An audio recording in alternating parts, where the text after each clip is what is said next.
धुरंधर part 1 और part 2 दोनों मिलकर बॉक्स ऑफिस पर ऐसा तूफान लेकर आए जिसने पूरे बॉलीवुड को हिला दिया।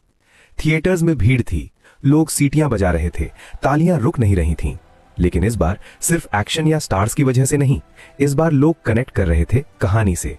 एक ऐसी कहानी जो फिल्म जैसी नहीं लग रही थी, बल्कि हकीकत के बेहद करीब थी। कई सालों बाद लोग सिर्फ फिल्म देखने नहीं, कुछ महसूस करने आए थे। इतना डोमिनेंस था इस फिल्म का कि कई बड़ी फिल्मों ने अपनी रिलीज डेट तक बदल दी। लेकिन सवाल यह है, आखिर ऐसा क्या था इस फिल्म में जो लोगों को इतना कनेक्ट कर गया? और उससे भी बड़ा सवाल, कौन है वो इंसान जिसने ये सब बनाया? एक ऐसा डायरेक्टर जिसने बहुत कम फिल्मों में ही अपना नाम पूरे देश में बना लिया। लेकिन ये कहानी सिर्फ एक फिल्म की नहीं है, ये कहानी है उस इंसान की जिसकी स्क्रिप्ट कभी लोगों ने फाड़ कर फेंक दी थी, जिसके प्रोजेक्ट्स बार बार बंद हो गए, जिसे बार बार रोका गया, लेकिन फिर भी वो रुका नहीं। ये कहानी है आदित्य धर की। आदित्य धर दिल्ली के कश्मीरी पंडित परिवार में पैदा हुए थे। घर का माहौल पढ़ाई, म्यूजिक और आर्ट से भरा हुआ था। उनकी मां दिल्ली यूनिवर्सिटी में म्यूजिक और फाइन आर्ट्स की डीन थीं, यानी घर में टैलेंट की कोई कमी नहीं थी। लेकिन आदित्य के लिए रास्ता इतना आसान नहीं था। बचपन से ही उन्हें पढ़ाई में दिक्कत होती थी, इतनी कि कई बार बेसिक पढ़ना भी उनके लिए मुश्किल हो जाता था। बाद में पता चला कि उन्हें डिसलेक्सिया है, एक ऐसी समस्या जिसमें पढ़ना और समझना आसान नहीं होता। लेकिन जहां पढ़ाई में मुश्किल थी, वहीं दूसरी तरफ एक चीज थी जो उन्हें बहुत पसंद थी, फिल्में। उनके घर के आसपास ही दो थिएटर थे और आदित्य अपने भाई के साथ बार बार फिल्में देखने जाते थे। धीरे धीरे वो सिर्फ फिल्में देखने वाले इंसान नहीं रहे, बल्कि उन्हें समझने लगे। लेकिन फिर भी उनका सपना फिल्मों में आना नहीं था, उनका सपना था फौज में जाना। उन्हें देश के लिए कुछ करना था, लेकिन ये मुमकिन नहीं हो पाया। Watch the full video on our YouTube channel. वो स्पोर्ट्स में भी अच्छे थे, यहां तक कि अंडर 19 क्रिकेट टीम तक पहुंच गए थे। लेकिन पॉलिटिकल इन्फ्लुएंस की वजह से वो भी नहीं हो पाया। और यहीं से उनकी जिंदगी एक अलग मोड़ लेती है, एक ऐसा मोड़ जो उन्हें एक नई दुनिया की तरफ ले जाने वाला था। साल 2006। आदित्य धर दिल्ली छोड़कर मुंबई आ जाते हैं। एक ऐसी जगह है जहां हर दिन हजारों लोग सपने लेकर आते हैं, लेकिन पूरे बहुत कम लोगों के होते हैं। आदित्य के पास भी कोई बड़ा प्लान नहीं था, बस एक ही सोच थी, कुछ करना है, अपना नाम बनाना है। शुरुआत आसान नहीं थी, कभी काम मिलता, कभी नहीं मिलता। उन्होंने आरजे का काम भी किया, छोटे मोटे काम भी किए, सिर्फ इसलिए ताकि मुंबई में टिक सकें। Watch the full video on our YouTube channel. Uri की सफलता के बाद सबको लगा अब आदित्य धर के लिए रास्ता आसान हो जाएगा। नाम था, पहचान थी, नेशनल अवार्ड भी था। अब तो जो चाहें वो फिल्म बना सकते थे। लेकिन हकीकत कुछ और थी। आदित्य का अगला सपना था द इमॉर्टल अश्वत्थामा, एक बड़ी फिल्म, बड़ा विजन, जिसके लिए उन्होंने महीनों नहीं सालों तक तैयारी की। स्क्रिप्ट तैयार थी, प्री प्रोडक्शन शुरू हो चुका था। लेकिन फिर वही हुआ जो उनकी जिंदगी में पहले भी होता आया था। फिल्म का बजट बहुत बड़ा था और प्रोड्यूसर्स तैयार नहीं थे। किसी को भरोसा नहीं था कि इतनी बड़ी फिल्म काम करेगी। कुछ लोग चाहते थे स्टार बदले जाएं, कुछ लोग चाहते थे कहानी बदली जाए, लेकिन आदित्य समझौता करने के लिए तैयार नहीं थे। और आखिर में फिल्म रुक गई। जिस प्रोजेक्ट पर उन्होंने इतना समय, इतनी मेहनत लगाई थी, वो आगे ही नहीं बढ़ पाया। ये झटका छोटा नहीं था, लेकिन मुश्किल यहीं खत्म नहीं हुई। कोविड आ गया, पूरी इंडस्ट्री रुक गई और एक बार फिर आदित्य धर एक ऐसे मोड़ पर खड़े थे जहां आगे का रास्ता साफ नहीं था। लेकिन इस बार उन्होंने इंतजार नहीं किया, उन्होंने फैसला लिया, अब अपनी कहानी खुद बनाएंगे। और यहीं से शुरू हुआ उनका अपना सफर। Watch the full video on our YouTube channel. अपने भाई लोकेश के साथ मिलकर उन्होंने अपनी प्रोडक्शन कंपनी बनाई, B62 स्टूडियोज। नाम रखा गया दिल्ली के उस घर के नाम पर जहां से सब शुरू हुआ था। ये सिर्फ एक कंपनी नहीं थी, ये एक फैसला था, अपनी कहानी अपने तरीके से सुनाने का। अब न किसी प्रोड्यूसर का दबाव, न किसी का डर। जो बनाना है, जैसे बनाना है, वो खुद तय करेंगे। इसी दौरान उनकी प्रोडक्शन के तहत कुछ फिल्में आईं, जैसे आर्टिकल 370। कम बजट में बनी, लेकिन लोगों ने पसंद की और इससे उन्हें समझ आई कि लोग अब ऐसी कहानियां देखना चाहते हैं जो जमीन से जुड़ी हों, जो सच्चाई के करीब हों। आदित्य का भरोसा अब और मजबूत हो गया था। लेकिन उनके दिमाग में एक और कहानी चल रही थी, एक ऐसी कहानी जो उरी से भी बड़ी थी, और उसी कहानी का नाम था धुरंधर। Watch the full video on our YouTube channel. वो समझते थे कि देश अब बदल चुका है, लोग सच्ची कहानियां देखना चाहते थे। इसी दौरान आदित्य धर एक नाम को और गहराई से समझने लगे, अजीत डोभाल। एक ऐसा इंसान जो सामने नहीं आता, लेकिन पर्दे के पीछे सब कुछ बदल देता है। आदित्य ने उनकी जिंदगी, उनके ऑपरेशंस, उनकी सोच, सब पर रिसर्च शुरू की और धीरे धीरे एक नई कहानी आकार लेने लगी। एक ऐसे जासूस की कहानी जो दुश्मन के घर में रहकर उसे अंदर से तोड़ता है। यही थी धुरंधर। महीनों की मेहनत के बाद स्क्रिप्ट तैयार हुई। आदित्य को भरोसा था कि यह कहानी अलग है, मजबूत है और लोगों तक पहुंचेगी। इसी भरोसे के साथ वो एक बड़े प्रोडक्शन हाउस के पास गए। मीटिंग हुई, स्क्रिप्ट सामने रखी गई और पढ़ना शुरू हुआ। लेकिन कुछ ही पन्नों के बाद प्रोड्यूसर का चेहरा बदल गया और फिर उसने स्क्रिप्ट फाड़ दी। एक ही पल में महीनों की मेहनत जमीन पर बिखर गई। आदित्य वहां से निकल आए, लेकिन इस बार कुछ टूट गया था, या शायद कुछ नया बनना शुरू हुआ था। उस रात उनसे सोया नहीं गया। बस एक ही सवाल था, क्या हर बार ऐसा ही होगा? Watch the full video on our YouTube channel. फिल्मों में एंट्री मिली, लेकिन डायरेक्टर के तौर पर नहीं, बल्कि एक असिस्टेंट के रूप में। जहां काम तो बहुत होता था, लेकिन पहचान नहीं मिलती थी। पैसों की जरूरत थी तो उन्होंने गाने लिखने शुरू किए। कई फिल्मों के लिए लिरिक्स लिखे ताकि खर्चा चल सके, लेकिन अंदर से वो कुछ और करना चाहते थे। वो अपनी कहानी सुनाना चाहते थे। इसी दौरान उन्होंने एक छोटी सी शॉर्ट फिल्म लिखी। नाम था बूंद। छोटी फिल्म थी, लेकिन उसकी कहानी इतनी मजबूत थी कि उसे नेशनल अवार्ड मिल गया। ये एक संकेत था कि टैलेंट है, बस सही मौका नहीं मिला है। आदित्य लगातार काम करते रहे, सीखते रहे।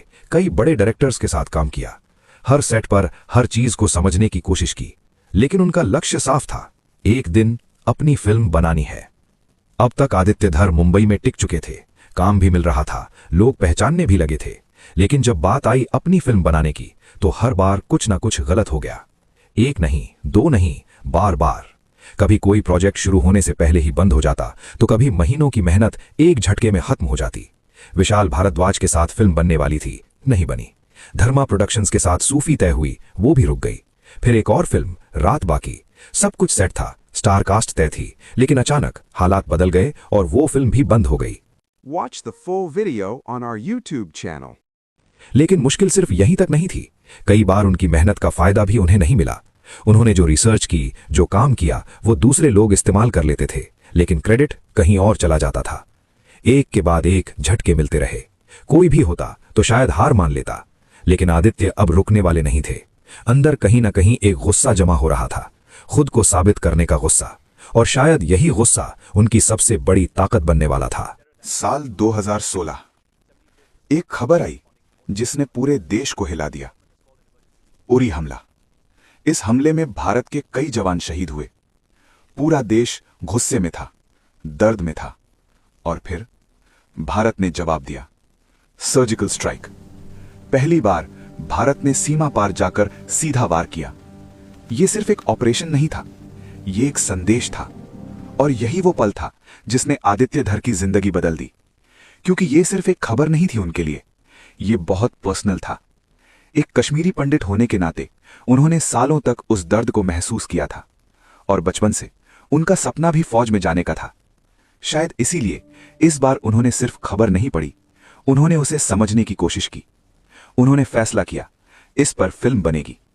लेकिन इस बार कोई आधी अधूरी कहानी नहीं, बल्कि पूरी सच्चाई। Watch the full video on our YouTube channel. अगले 6 महीनों तक आदित्य ने सिर्फ रिसर्च की, आर्मी के अफसरों से मिले, जर्नलिस्ट से बात की, हर छोटी बड़ी चीज को समझा। जितना हो सकता था उतना गहराई में गए, और फिर खुद को एक कमरे में बंद कर लिया, सिर्फ 12 दिन के लिए। और उन 12 दिनों में एक ऐसी स्क्रिप्ट लिखी जिसने उनकी पूरी जिंदगी बदल दी। 12 दिनों में लिखी गई स्क्रिप्ट अब असली परीक्षा के सामने थी। क्या कोई इस पर भरोसा करेगा? लेकिन इस बार कुछ अलग हुआ। जहां पहले महीनों लग जाते थे, वहीं इस बार स्क्रिप्ट कुछ ही घंटों में पसंद आ गई। प्रोड्यूसर रॉनी स्क्रूवाला ने कहा, यह फिल्म बनेगी। कम बजट में एक बड़ी कहानी बनाने का फैसला हुआ। लीड रोल के लिए चुना गया विक्की कौशल। उस समय ना वो बहुत बड़े स्टार थे, ना ही लोगों को यकीन था कि वो इतनी बड़ी फिल्म संभाल पाएंगे। लेकिन आदित्य को भरोसा था। पूरी टीम ने खुद को इस फिल्म के लिए तैयार किया। आर्मी ट्रेनिंग, रियल लोकेशंस, हर चीज में असलीपन लाने की कोशिश। और फिर 2019 में फिल्म रिलीज हुई, उरी द सर्जिकल स्ट्राइक। शुरुआत में शायद किसी को अंदाजा नहीं था कि यह फिल्म क्या करने वाली है, लेकिन जैसे जैसे लोग थिएटर से बाहर निकले, एक ही बात हर जगह सुनाई देने लगी, हाउस द जोश। यह सिर्फ एक डायलॉग नहीं था, यह एक भावना बन गया था। लोग फिल्म से जुड़ गए, जवानों की कहानी से जुड़ गए और फिल्म साल की सबसे बड़ी हिट्स में से एक बन गई। कम बजट में बनी इस फिल्म ने कई गुना ज्यादा कमाई की और आदित्य धर को नेशनल अवार्ड मिला। एक ऐसा इंसान जिसकी फिल्में बार बार बंद हो रही थीं, आज पूरे देश में जाना जाने लगा था। लेकिन कहानी यहां खत्म नहीं होती, क्योंकि असली लड़ाई अब शुरू होने वाली थी। Watch the full video on our YouTube channel. लेकिन अगली सुबह उन्होंने फैसला लिया, अब यह फिल्म किसी और के भरोसे नहीं बनेगी। अब फैसला हो चुका था, धुरंधर बनेगी चाहे कुछ भी हो। लीड रोल के लिए रणवीर सिंह को चुना गया। यह भी एक जोखिम भरा फैसला था, क्योंकि पिछले 2 साल से वो भी संघर्ष कर रहे थे और उनकी कुछ पुरानी फिल्में फ्लॉप हो गई थीं। फिर भी आदित्य ने उन पर भरोसा किया और कहा कि उनसे बेहतर ये रोल कोई नहीं निभा सकता। शूटिंग शुरू हुई, लेकिन शुरुआत से ही चुनौतियां सामने खड़ी थीं। फिल्म की कहानी का बड़ा हिस्सा कराची में सेट था, लेकिन वहां शूट करना मुमकिन नहीं था।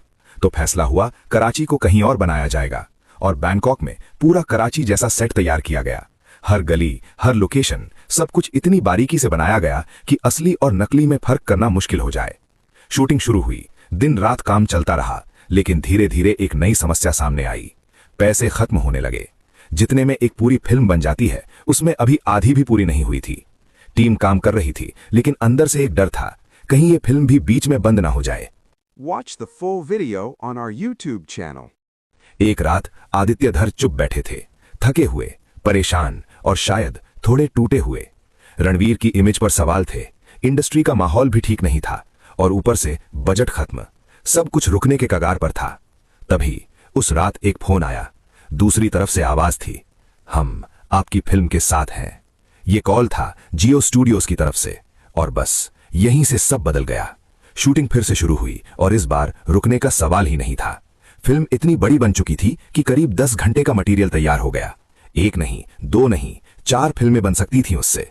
लेकिन आदित्य का फैसला साफ था, कहानी पूरी दिखेगी और इसलिए धुरंधर को 2 पार्ट्स में रिलीज करने का फैसला हुआ। इतनी बड़ी मेहनत के बाद आखिरकार वो दिन आ गया, रिलीज का दिन। लेकिन कहानी यहां भी आसान नहीं थी। फिल्म रिलीज हुई, लेकिन शुरुआत वैसी नहीं थी जैसी उम्मीद थी। थिएटर्स में भीड़ कम थी, लोग थोड़ा हिचक रहे थे। ऊपर से रणवीर सिंह को लेकर विवाद भी चल रहे थे, जिसका असर फिल्म पर साफ दिख रहा था। पहले दिन की कमाई बस ठीक ठाक रही और ऐसा लग रहा था कि कहीं ये फिल्म भी वहीं खत्म ना हो जाए जहां कई और फिल्में हो चुकी हैं। Watch the full video on our YouTube channel. लेकिन फिर कुछ बदलने लगा। जो लोग फिल्म देखकर बाहर आए, उन्होंने बात करनी शुरू की, दोस्तों को बताया, परिवार को बताया, ये फिल्म अलग है। धीरे धीरे वर्ड ऑफ माउथ फैलने लगा और फिर जो हुआ वो शायद किसी ने सोचा भी नहीं था। सोमवार से थिएटर्स भरने लगे, लोग खुद दूसरों को खींच कर ले जाने लगे, टिकट मिलना मुश्किल होने लगा और देखते ही देखते धुरंधर पार्ट 1 इतिहास बन गई। रिकॉर्ड टूटने लगे, नए रिकॉर्ड बनने लगे और कुछ ही महीनों बाद पार्ट 2 रिलीज हुआ। और इस बार कोई शक नहीं था, हाइप इतनी ज्यादा थी कि लोगों को टिकट तक नहीं मिल रही थी। कई सालों बाद बॉलीवुड में ऐसा हुआ था। जो प्रोड्यूसर कभी उनकी स्क्रिप्ट फाड़ते थे, आज उन्हीं से मिलने के लिए तैयार बैठे थे। एक ऐसा इंसान जिसे बार बार रोका गया, आज पूरी इंडस्ट्री के सामने खड़ा था। Watch the full video on our YouTube channel.